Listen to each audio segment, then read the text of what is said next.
Boas, chámame Mara e hoxe veño contarvos unha historia de cando eu era máis ou menos como vos. Hai moi pouquiños anos. A min o que máis me gustaba no mundo era xogar, e xogaba a unha chea de cousas.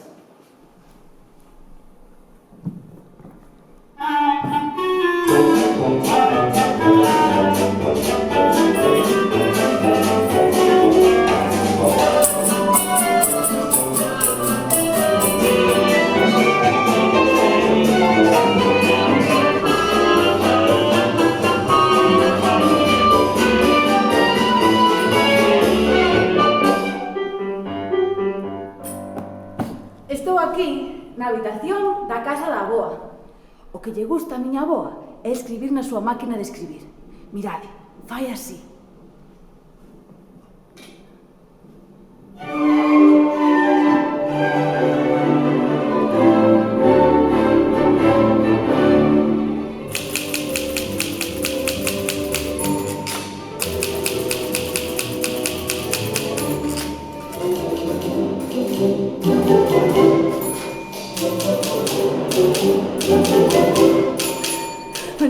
Xa está.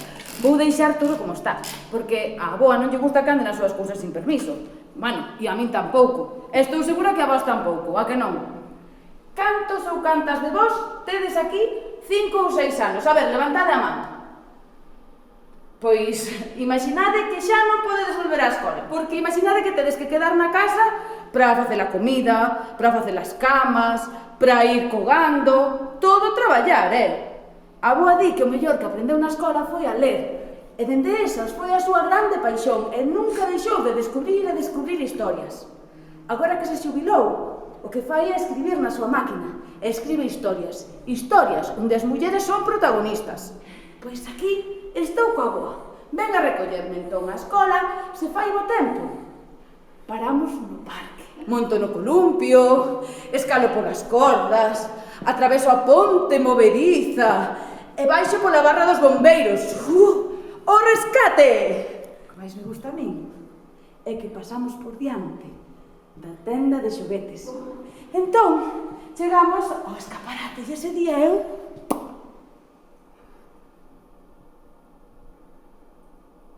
quedei ali, apegada ao cristal, porque entre a buxaina de madeira e o coche de lata estaba a boneca de trapo. E díxome que non me podía mercar, que non tiñamos moito diñeiro e, ademais, que tamén tiña xa moitos xoguetes na casa. Puxenme triste. E tamén encabuxei un pouco. A ver, vos como vos encabuxades? E díxome, pois se tanto queres esa boneca, has de escribir unha carta de por que a queres tanto, a ver que cousas vas facer con ela, por que é tan importante para ti. Se tivese a boneca de trapo, que faría con ela? Xa sei, xogaría moito con ela. Bueno, está moi ben, pero a verdade é que o que che pedía, Mara, é que explicaras un pouco máis polo miúdo. Que cousas ías facer con ela, onde dormiría, se a levarías ao colexio ou non. E cando cheguei ao cole, pregunteille aos meus compañeiros a ver que nome lle podía poñer, porque a mí non se me ocorría ningún. A vos ocórresevos algún? Margarida, xa sei, Margarida, voulle poñer Margarida. Eu cheguei a casa e puxenme a escribir a carta. Agora sí, e nunca deixarei que a metan na lavadora. Vaya mareo ia coller. Levaría comigo a todas partes, na miña mochila. E a avoa quero a moito, e prométoche que a vou coidar. A avoa gustoulle moito e dixo que yo ia dicir aos papás a ver se había algunha posibilidade de que me poideran regalar nalgún momento. E volvíamos á tenda. Hola, Margarida!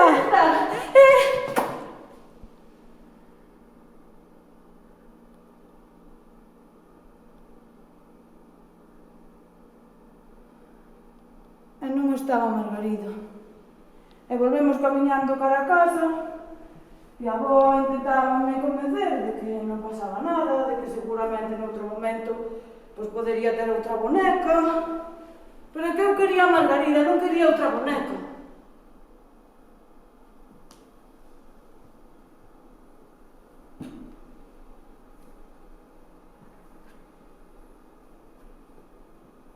Cando volvín da cociña, vin un agasallo enriba da miña mesa.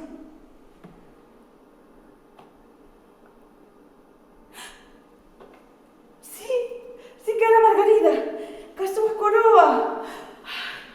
Unha princesa, como vos dixen. Margarida tiña que ser unha princesa, desas que vivía na torre dun castelo, e que tiña, pois, un tocador no que peiteaba o seu cabelo, e un vestido enorme onde tiña todos os seus vestidos, e os seus zapatos de tacón, e os seus abrigos para ir a todas as festas, e bailar, e pasarlo moi ben, e despois coñecer un príncipe co que se ia casar, e ian ser felices e comer perdices. Bueno, eu nunca comín perdices, pero a verdad que igual era máis feliz comendo outra cousa, non? Que outra cousa podería comer que rime con felices? Foron felices e comeron regalices. Así eu era moi feliz xogando con Margarida. Íbamos ao parque, chegábamos a casa e xogaba con Margarida ás princesas. Unha tarde sí, outra tamén, e así, na saliña aquí, coa boa. Maro, ti non crees que Margarida está un pouco farta de ser sempre unha princesa? É que igual estar todo o día cunha coroa na cabeza ten que ser moi incómodo aí, que non te podes nin mover, non? Si, para que non sei que máis cousas podía ser Margarida, a verdade? A vos ocorresevos algo? Podería ser doutora, bombeira, tamén podería ser bombeira, nadadora, tamén. Podería ser unha chea de cousas, pero que a min non se me acordaba naquele momento. Avó, eu quero que Margarida sexa como ti, que aprenda a vida de moitísimas mulleres importantes na historia, que a vaya contando por aí por todo o mundo, para que as nenas sempre teñan referentes e saiban que poden ser protagonistas das súas propias historias. Agora, eu medrei, e a avoa xa non está.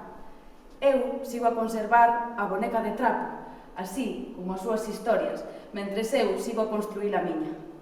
Moitas gracias a todos e a todas por escoitar.